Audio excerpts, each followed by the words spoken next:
खतौली का युद्ध कब हुआ था? 1518 1518 ईस्वी में हुआ था। किसके किसके बीच में हुआ था? बाबर और चलिए आप लोग बताइएगा। राणा सांगा और इब्राहिम लोदी के बीच में हुआ था, ठीक है, खतौली का युद्ध। आप लोग बताइएगा विजय स्तंभ का निर्माण किसने करवाया था? राणा कुंभा ने करवाया था 1448 ईस्वी में, ठीक है। चलिए बताइएगा मोहम्मद बिन कासिम या प्रथम मुसलमान था जिसने भारत पर आक्रमण किया और भारत पर सर्वप्रथम यह जजिया कर लगाने वाला यही शासक था, मोहम्मद बिन कासिम। तो ये भारत पर कब आक्रमण किया? 712 ईस्वी में किया था, सही है, 712 ईस्वी में किया था, ठीक है, सिंध पर किया था। तो उस समय वहां का राजा कौन था? राजा जाहिर का शासन था। आप लोग बताइएगा मोहम्मद गजनी का संबंध किस वंश से था? संसौनी वंश, ठीक है, संसौनी वंश से इसका संबंध था, ठीक है। चलिए बताइएगा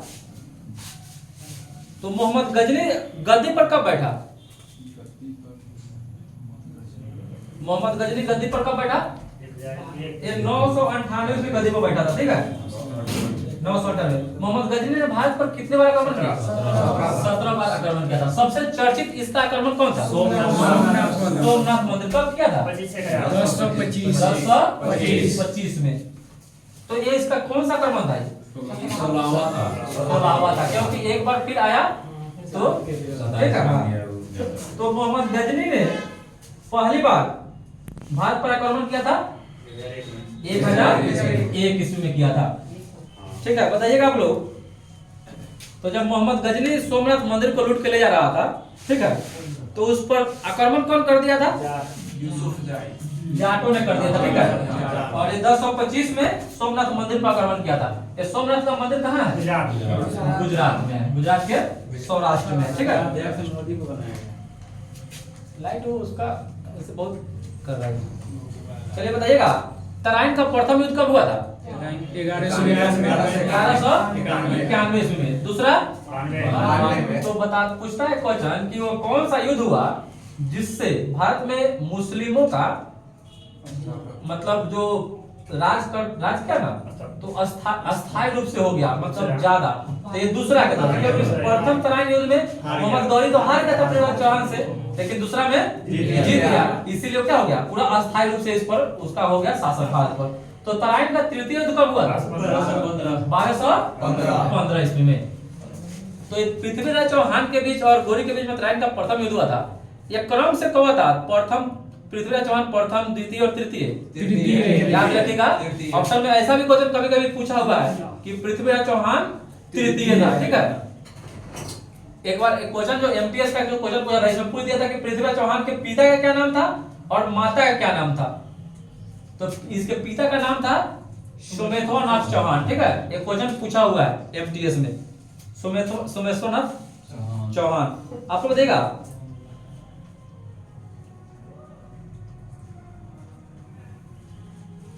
चंदावत का युद्ध कब हुआ था? 1194 में। चलिए बताइएगा तराइन के प्रथम युद्ध में पृथ्वीराज चौहान का सेनापति कौन था? तराइन के प्रथम युद्ध में पृथ्वीराज चौहान का सेनापति बोलिए आप लोग।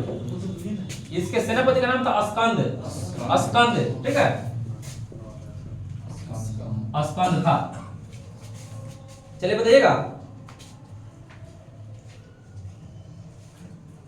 तो मोहम्मद गौरी की हत्या कब हो गई? 1206 ईस्वी में। चलिए बताइएगा तो गुलाम वंश का स्थापना हुआ कुतुबुद्दीन ऐबक ने किया था। कुतुबुद्दीन ऐबक किसका गुलाम था? मोहम्मद गौरी का गुलाम था, ठीक है, और इसी को अपना राजपाट सौंपकर चला गया था। चलिए बताइएगा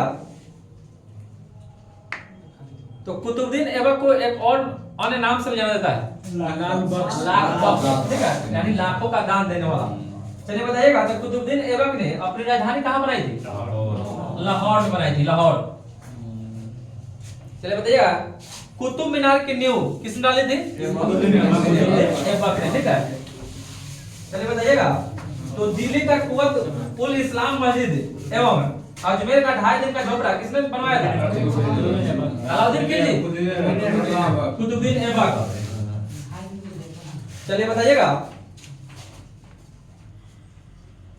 कुतुब मीनार कुतुबुद्दीन ऐबक के समय कुतुब मीनार की केवल पहली मंजिल ही बन सकी थी, इसलिए उस दिन डाले थे ग्रुप में कि पहला मंजिल का निर्माण कुतुबुद्दीन ऐबक ने करवाया था, जबकि अन्य तक मतलब वो इल्तुतमिश करवाया। लेकिन जब वो पांचवा मंजिल का आया तो फिरोज शाह तुगलक ने करवाया था। और फिरोज शाह तुगलक सिर्फ पांचवा ही मंजिल नहीं किया, मतलब शुरू से लेकर पांचवा मंजिल तक सबका रिनोवेशन भी करवा दिया। ठीक है,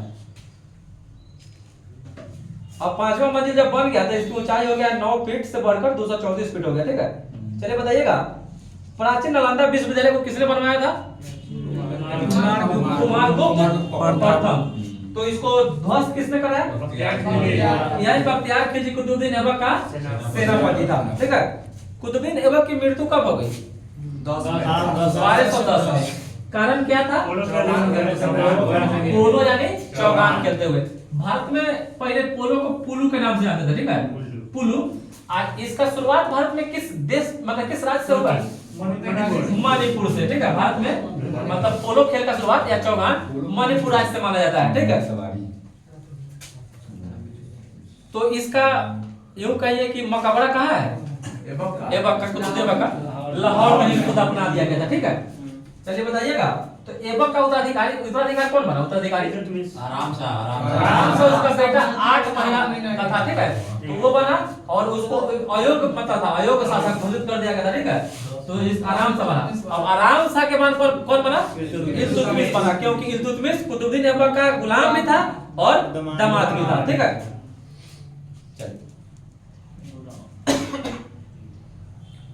बताइएगा, तो इल्तुतमिश ने अपनी राजधानी कहाँ बनाया? लाहौर से दिल्ली लाया। देखिए पढ़िए तो सीरीज इसमें पढ़िए। कुतुबुद्दीन ऐबक लाहौर बनवाया, जब इल्तुतमिश हुआ तो लाहौर से ये दिल्ली लाया। ठीक है, क्योंकि गुलाम वंश का जो केंद्र माना जाता है वो दिल्ली को ही माना जाता है। ठीक है, चलिए बताइएगा, तो इल्तुतमिश पहला शासक था जिसने बगदाद के खलीफा से सुल्तान पद को वैधानिक स्वीकृति प्राप्त किया था।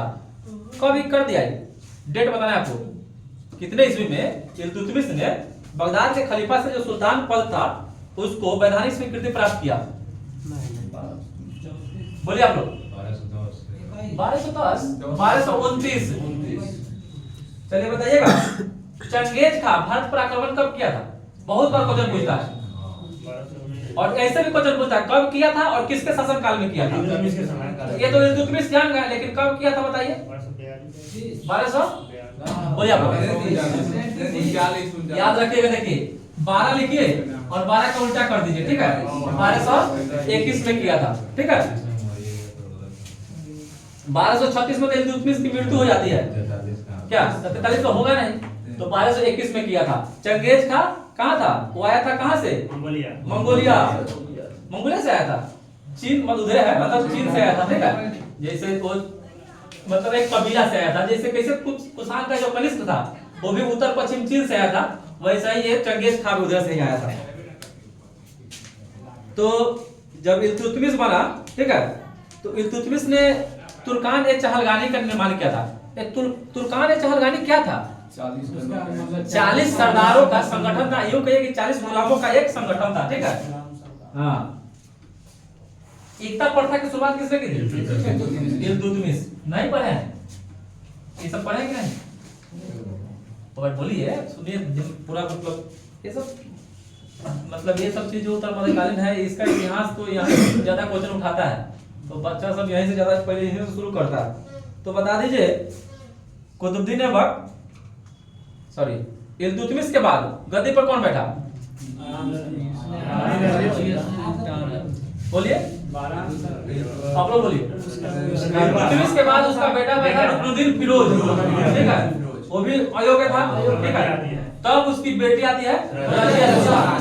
रजिया सुल्तान को मतलब गद्दी पर बैठाने में सबसे ज्यादा तुर्कों का हाथ था। बाद में तुर्कों ने उसका विरोध किया। ठीक है, हाँ।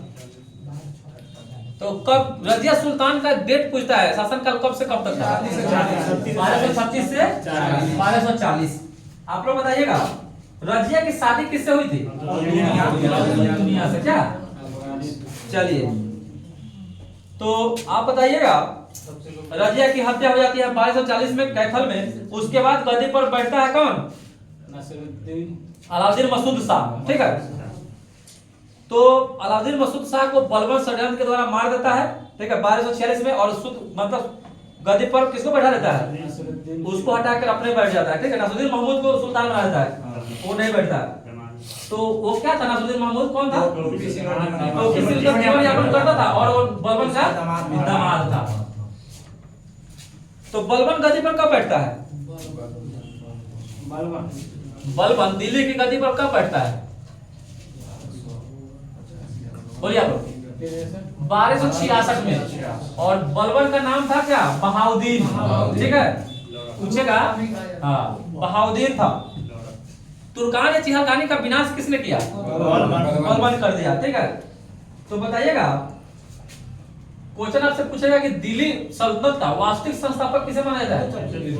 इल्तुतमिश। बहुत सही, इल्तुतमिश को माना जाता है, ठीक है। चलिए बताइएगा, तो बलबन किसका गुलाम था? इल्तुतमिश का गुलाम था। देखिए याद रखिए, गुलाम से इसका नाम पड़ा है।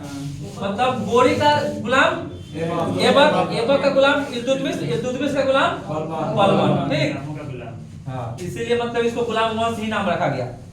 गुलाम वंश, दास वंश या मामलुक वंश, ठीक, 3 नाम है। तो दास वंश का गुलाम है तो उसका पर्यायवाची शब्द है, लेकिन एक याद रखेगा, मामलुक वंश भी इसको कहा जाता है।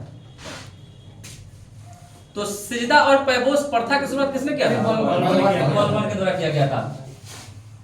एक नौरोज त्योहार था, फारसी त्योहार, बलबन के द्वारा ही। आप लोग बताइएगा, लौह एवं रक्त की नीति बलबन के द्वारा ही शुरू किया गया था। नसरुद्दीन महमूद जो उसका दामाद था, बलबन को एक उपाधि दिया था, उलूग खां की उपाधि दिया था, उलूग खां। चलिए बताइएगा, तो बलबन के दरबार में फारसी के प्रसिद्ध कवि रहते थे, कौन? बलबन के दरबार में देखिए, क्वेश्चन आपसे ऐसे पूछे फारसी तो हो जाएगा अमीर हसन और अमीर खुसरो, दो, ठीक है, अमीर हसन और अमीर खुसरो। क्वेश्चन पूछता है, ये देखिए, अमीर जो खुसरो थे ना, बलबन के दरबार से लेकर ये अलाउद्दीन खिलजी तक थे। अलाउद्दीन खिलजी, ठीक है, बलबन से लेके अलाउद्दीन खिलजी तक अमीर खुसरो देखे थे। तो पहले बलबन आएगा ना, बलबन से अलाउद्दीन खिलजी तक जोड़ लीजिएगा, इस पे जोड़ते चलेगा। लगभग ये 8 मतलब 7 को 7 देखे थे निजामुद्दीन औलिया और 8 देखे थे, कंफ्यूजन नहीं होना है। खुसरो निजामुद्दीन औलिया कभी गया नहीं दरबार में। हाँ, नहीं गया, लेकिन वो मतलब उसी मानता है ना कि हाँ इतने शासक काल देखे थे।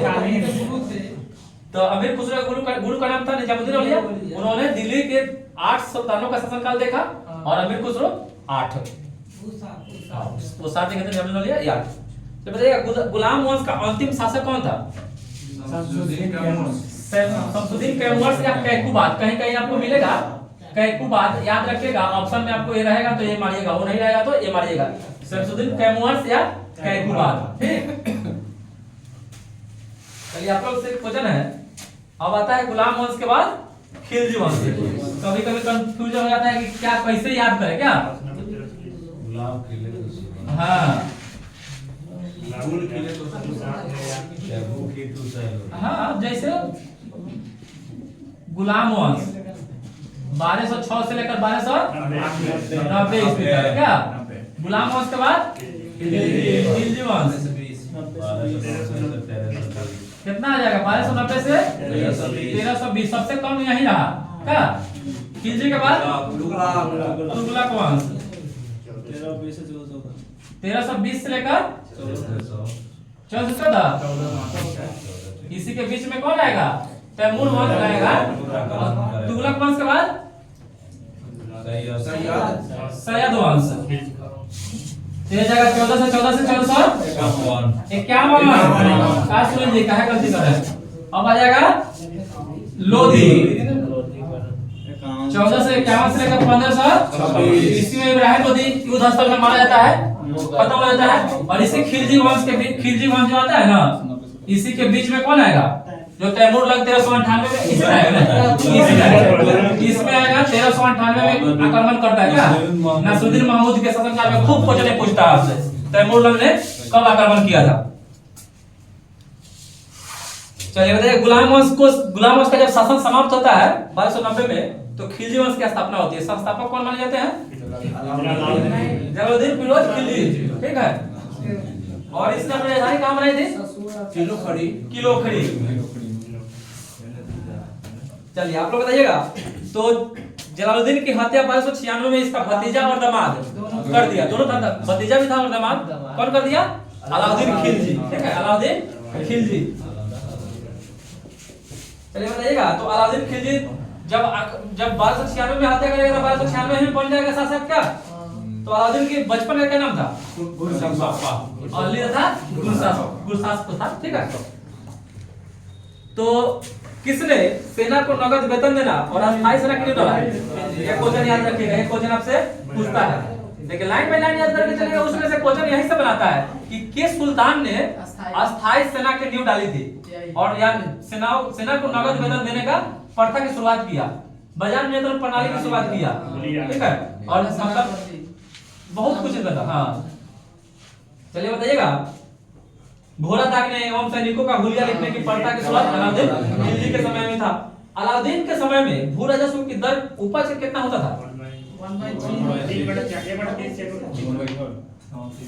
उपज बोलिए आप लोग। आधा था, 1/2, ठीक है। अलाउद्दीन ने भू राजस्व की दर को बढ़ाकर उपज का 1/2 कर दिया, यानी 2 भाग में 1 भाग उसका रहेगा, ठीक है। चलिए क्वेश्चन आप लोग हो जाएगा। इसने खम्स से लूट का जो धन होता था, खम्स से लूट का धन, इसमें सुल्तान का जो हिस्सा था 1/4, यानी 4 हिस्से में 1 हिस्सा देना है, उसको बढ़ाकर कर दिया कि 3/4 कर दिया, यानी 4 कमाइएगा तो 3 रुपये हमको दीजिएगा, ठीक। ऐसे समझिए इसको, इसका मतलब यही होता है, कुछ ज्यादा नहीं होता, ठीक है। चलिए मूल्य नियंत्रण प्रणाली की शुरुआत किस शासक ने किया था? मूल्य नियंत्रण प्रणाली अलाउद्दीन खिलजी। देखिए यहीं से क्वेश्चन उठाता है कि मूल्य नियंत्रण प्रणाली अस्थायी सेना।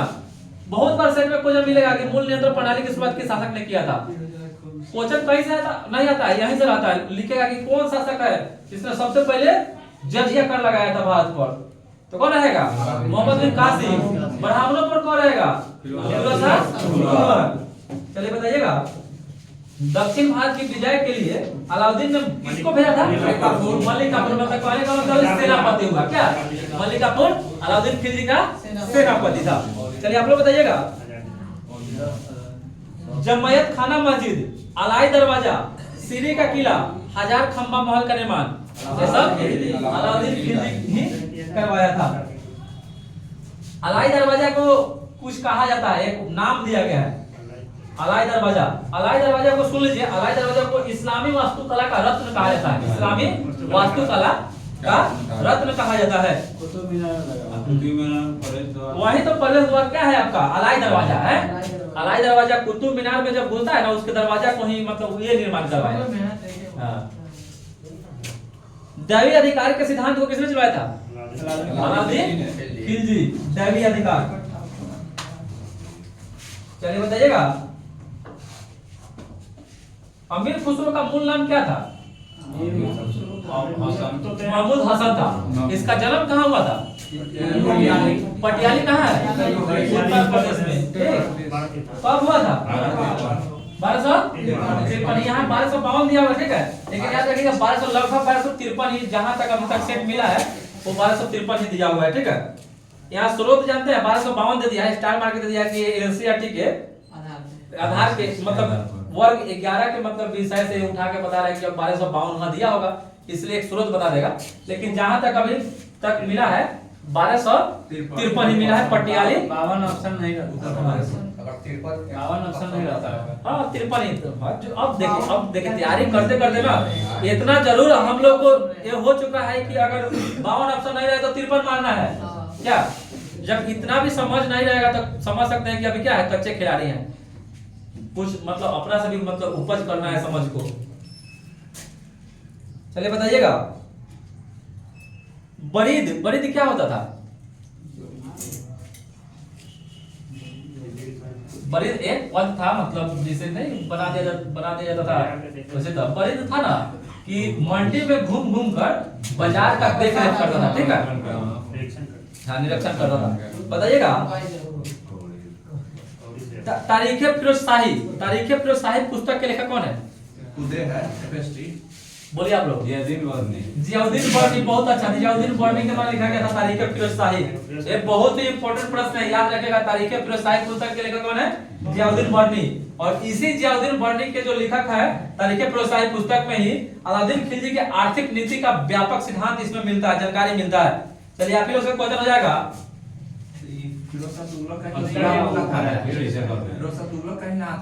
आत्मकथा है, लेकिन एक वो अलग है, फतवाहात फिरोज शाही है, तारीखे फिरोज शाही है, सबको अलग अलग करिए, ठीक है। बताइएगा मूल नियंत्रण को सफल बनाने में मुहतसिब एवं नाजिर जो नापतोल की मुख्य महत्वपूर्ण भूमिका निभाते थे, यही मूल नियंत्रण को सफल बनाए थे। चलिए बता दीजिएगा खालसा भूमि किसके अधीन आती थी? केंद्र के अधीन आती थी। खालसा भूमि केंद्र के अधीन आती थी। चलिए बताइएगा अलाउद्दीन खिलजी ने 2 कर लगा दिया था, नवीन कर। एक था चराई कर और एक गढ़ी कर। तो गढ़ी कर किस पर लगाता था? झोपड़ी पर, ठीक है। और चराई कर दुधारू पशु पर। तो ये कम पूछता है, लेकिन गढ़ी कर ये समझ में नहीं आता है ना, तो गढ़ी कर ये झोपड़ी पर लगाता था, ठीक है। चलिए बताइएगा अलाउद्दीन खिलजी के शासन काल में 1297 से लेकर 1306 तक मंगोलों के 6 आक्रमण हुए थे। तो प्रथम आक्रमण जो हुआ था किसके नेतृत्व में हुआ था? मंगोल ने 6 बार आक्रमण किया था, लेकिन वही बलबन के समय तो बहुत बार किया। अलाउद्दीन खिलजी के शासन काल में 6 बार आक्रमण हुआ था मंगोलों का। जब प्रथम आक्रमण किया था वो कादर खां के नेतृत्व में किया था, कादर खां के नेतृत्व में। दूसरा आक्रमण किया था वो सल्दी के नेतृत्व में। तीसरा 1299 में किया था कुतलुग खां ख्वाजा के नेतृत्व में। चौथा आक्रमण 1303 में किया तारगी के नेतृत्व में। पांचवा किया था अली बेग के नेतृत्व में। और जो छठा किया ततार के नेतृत्व में। इसमें से एक जरूर याद रखिएगा, 1-2, ठीक है। क्वेश्चन ऐसे ही पूछेगा, प्रथम पूछ दे कि प्रथम आक्रमण किसके नेतृत्व में किया, तो कादर खां के नेतृत्व में, ठीक है। अलाउद्दीन खिलजी की मृत्यु कब हो जाती है? 1300 बोलिए आप लोग। 1316 सही है, 1316 में मृत्यु हो जाती है।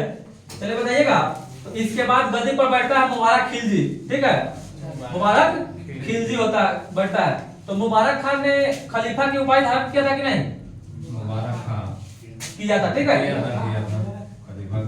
चलिए उसके बाद आ जाते हैं खुसरो खां की जब मृत्यु हो जाती है तब आता है तुगलक वंश का स्थापना होता है, ठीक है। तुगलक वंश का संस्थापक किसे माना जाता है? गयासुद्दीन तुगलक को। 1320 में इसका स्थापना होता है। 8 सितंबर को दिल्ली पर गद्दी पर बैठ जाता है।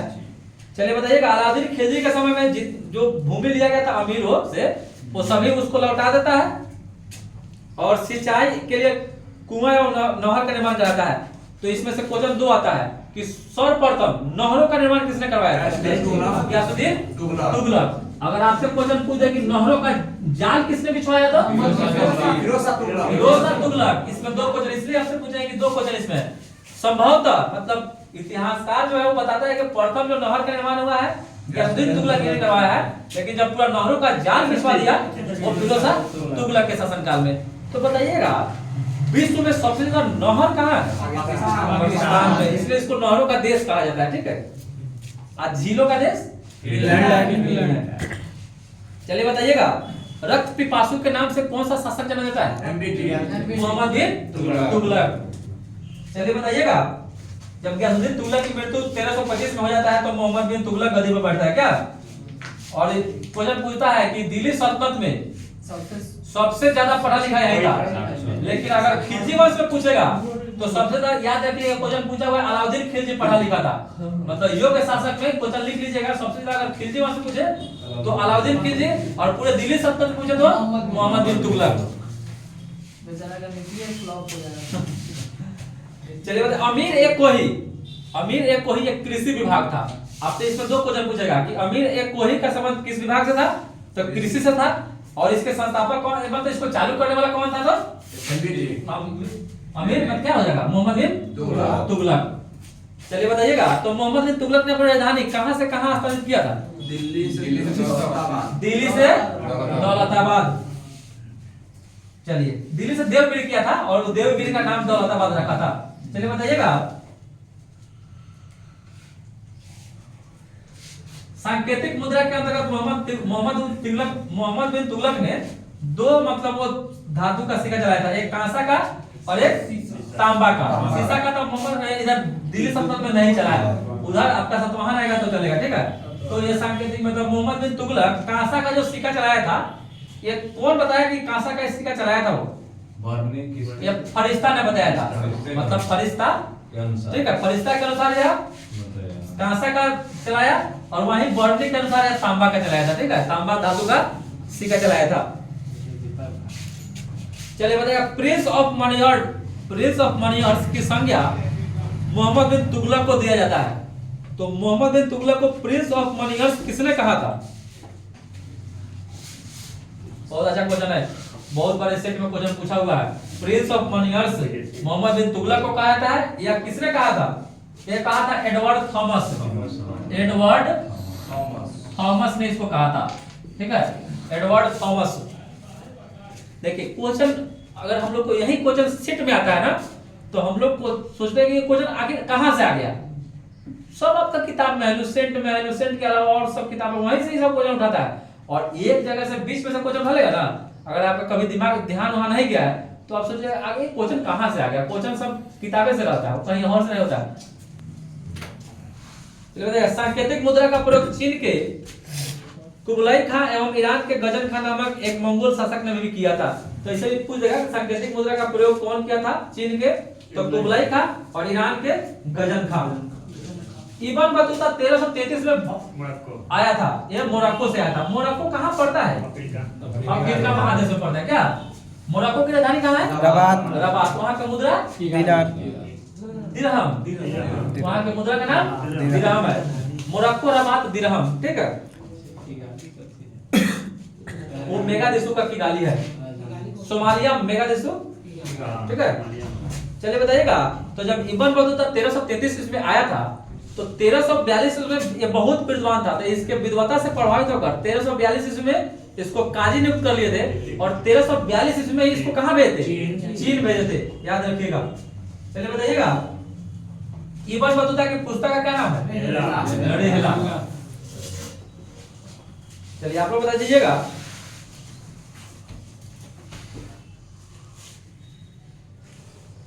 मोहम्मद बिन तुगलक के समय जिया नकाशी पहला व्यक्ति था जिसने संस्कृत कथाओं की एक श्रृंखला का फारसी में अनुवाद किया था।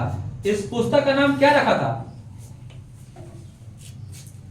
पढ़ा नहीं है। इस पुस्तक का नाम तूतीनामा रखा था, तूतीनामा। और तूतीनामा में क्या था? इसमें एक तोता एक ऐसी बिरहनी नायिका को कहानी सुनाता था जिसका पति यात्रा पर गया है, ठीक है। चलिए बताइएगा, मोहम्मद बिन तुगलक ने किस जैन साधु को अपने दरबार में बुलाकर सम्मान प्रदान किया था? बोलिए आप लोग। जीन प्रभु सूरी। मोहम्मद बिन तुगलक की मृत्यु कब हो जाती है? 1351 ईस्वी में थत्ता, कैथल के निकट थत्ता में, थत्ता के निकट गुदाल भी कर सकते हैं। चलिए बताइएगा, मोहम्मद बिन तुगलक के शासनकाल में दक्षिण में विजयनगर साम्राज्य की स्थापना किसने किया? औरैया और बुक्का ने 1336 ईस्वी में। तो उसी के समय में अलाउद्दीन बहमन शाह ने 1347 में एक राज्य की स्थापना किया था, बहमानी राज्य की, ठीक है। चलिए बताइएगा, किस शासक की मृत्यु पर इतिहासकार बदामी लिखता है कि अंततः लोगों को उससे मुक्ति मिली और लोगों को उससे? मोहम्मद बिन तुगलक की मृत्यु पर। मोहम्मद बिन तुगलक किसका शिष्य था? यानी मोहम्मद बिन तुगलक के गुरु का नाम बताना है आप लोग को। बोलिए। निजामुद्दीन औलिया। आप लोग बोलिए। शेख अलाउद्दीन। शेख अलाउद्दीन। चलिए आप ही लोग से क्वेश्चन हो जाएगा।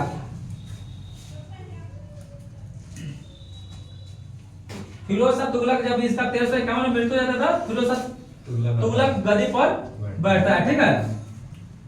तो वह 4 मतलब उस समय 24 कष्टदायक कर था, टैक्स था, उसको समाप्त कर दिया, 4 लगाया था। 4 में बताना है कि उसमें खराज था ना, खराज कैसा कर था?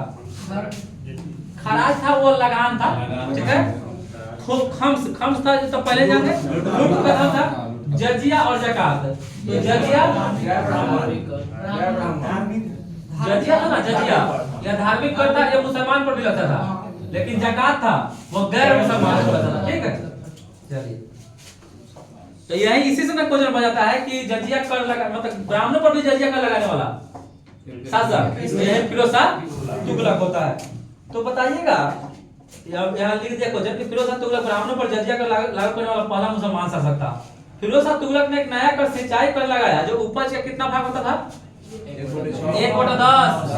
धर्मशास्त्र में 1/6 है, वो अलाउद्दीन खिलजी के समय भी था, लेकिन अलाउद्दीन खिलजी ने उसको बढ़ाकर क्या कर दिया? 1/2 कर दिया था, ठीक है।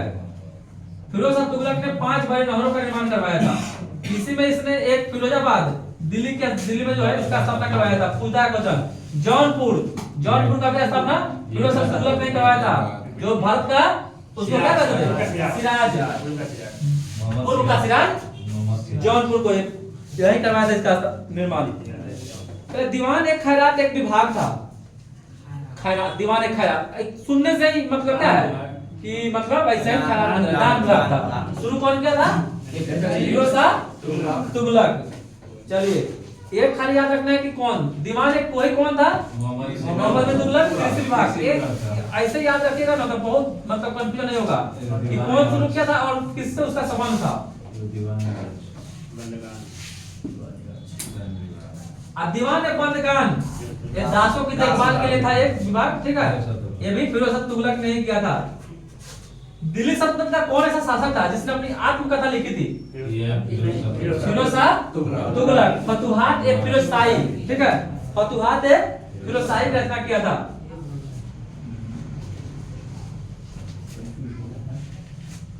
फिरोज शाह तुगलक की मृत्यु कब हो जाती है? 1388 में। चलिए बताइएगा तुगलक वंश का अंतिम शासक, तुगलक वंश का अंतिम शासक बोलिए आप लोग। नसरुद्दीन महमूद तुगलक, ठीक है। और नसरुद्दीन महमूद तुगलक के समय में तैमूर लंग ने 1398 में आक्रमण किया था। और नसरुद्दीन के समय में मलिक कुसर के पूर्वाधिपति की उपाधि धारण कर एक हिजरा मलिक सरवर ने जौनपुर को एक स्वतंत्र राज्य की स्थापना कर दिया था, ठीक है। चलिए अब आता है कौन? सैयद वंश का संस्थापक खिज्र खां था। चलिए आप लोग बताइएगा खिज्र खां किसका सेनापति था? तैमूर लंग का। जो तैमूर लंग आया था, हम लोग जब वो एक कहानी पढ़ते ना बालकन, तलवार को जब तेज करता है चाकू को, है ना? हाँ हिंदी में। तो ये तैमूर लंग का सेनापति था, ठीक है। भारत से लौटते हुए तैमूर लंग ने खिज्र खां को मुल्तान, लाहौर और दीपालपुर का शासक नियुक्त किया था। मुल्तान कहाँ है? पाकिस्तान में। मुल्तान का सुल्तान किसे कहता है? वीरेंद्र शाह को। चलिए बताइएगा खिज्र खां नियमित रूप से तैमूर के पुत्र शाहरुख को कर भेजने टैक्स भेजता था। खिज्र खां की मृत्यु कब हो गई? 1421 ईस्वी में। खिज्र खां का पुत्र मुबारक खान ने शाह की उपाधि धारण किया था। और याहिया बिन अहमद सरहिंदी को मुबारक शाह का संरक्षण प्रदान था।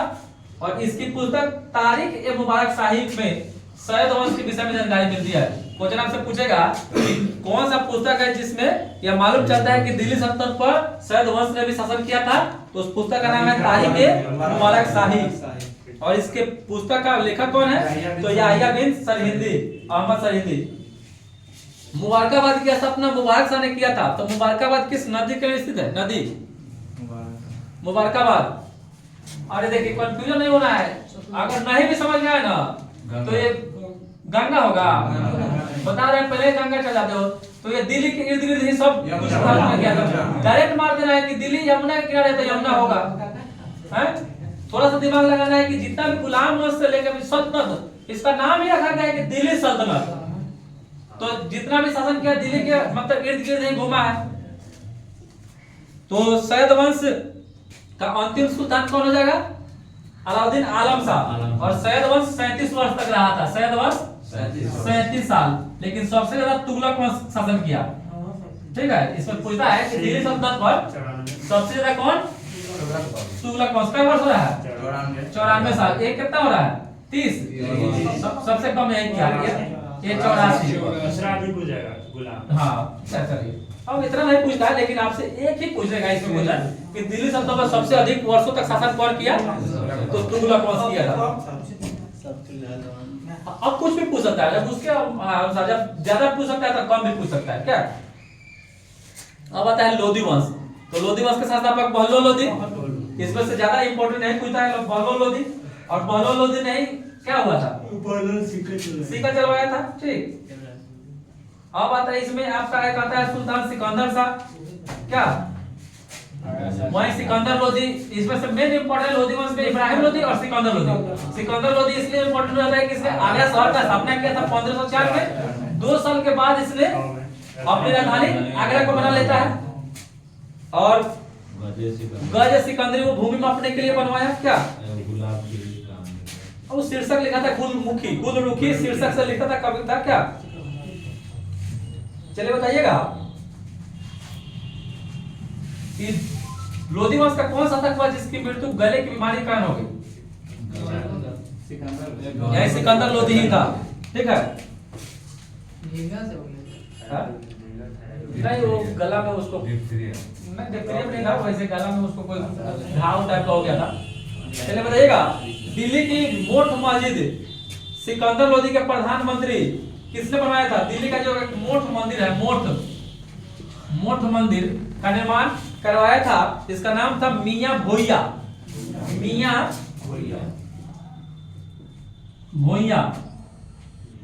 ठीक है, यही करवाया था। दिल्ली का एक मोठ मस्जिद है, सिकंदर लोधी का प्रधानमंत्री था। चलिए बताइएगा पानीपत का प्रथम युद्ध कब हुआ, 31 अप्रैल 1526। किसके बीच में, बाबर और इब्राहिम लोधी के बीच में। इसी युद्ध स्थल में इब्राहिम लोधी मारा गया था। क्वेश्चन ऐसे पूछता आपसे कि उत्तर मध्यकालीन इतिहास में वह कौन ऐसा शासक था जो युद्ध स्थल में मारा गया था, तो इब्राहिम लोधी था और पानीपत के प्रथम युद्ध में वो मारा गया। बाबर को भारत पर आक्रमण करने के लिए पंजाब के शासक दौलत खां लोधी और इब्राहिम लोधी के चाचा था आलम खां, दोनों ने निमंत्रण दिया था, यहाँ से निमंत्रण भेजा था बाबर को कि आओ और भारत पर आक्रमण करो। तो वो आया था तुर्क से, ठीक है, बाबर आया तुर्क से आया था और बाबर प्रथम तुर्क मुसलमान था, ठीक।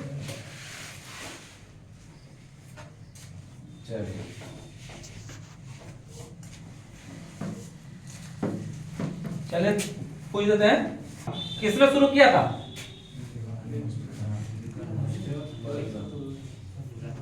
बोलिए आप लोग। ये अलाउद्दीन खिलजी किया था। दीवान एक कोही कृषि विभाग था, मोहम्मद बिन तुगलक। दीवान अर्ज सैन्य विभाग था, बलबन। दीवान बंदगान फिरोज शाह तुगलक। दीवान खैरात फिरोज शाह तुगलक और दीवान इस्तिहाक ये भी फिरोज शाह तुगलक ने किया था।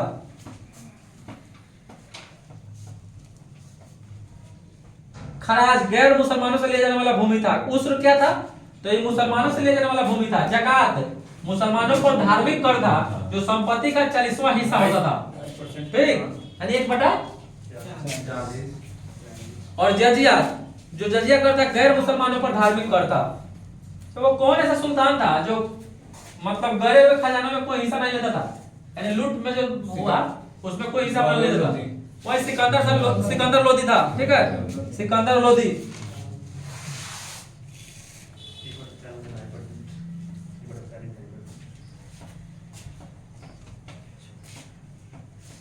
चलिए आप लोग बता दीजिएगा, क्वेश्चन आप लोग से हो जाएगा।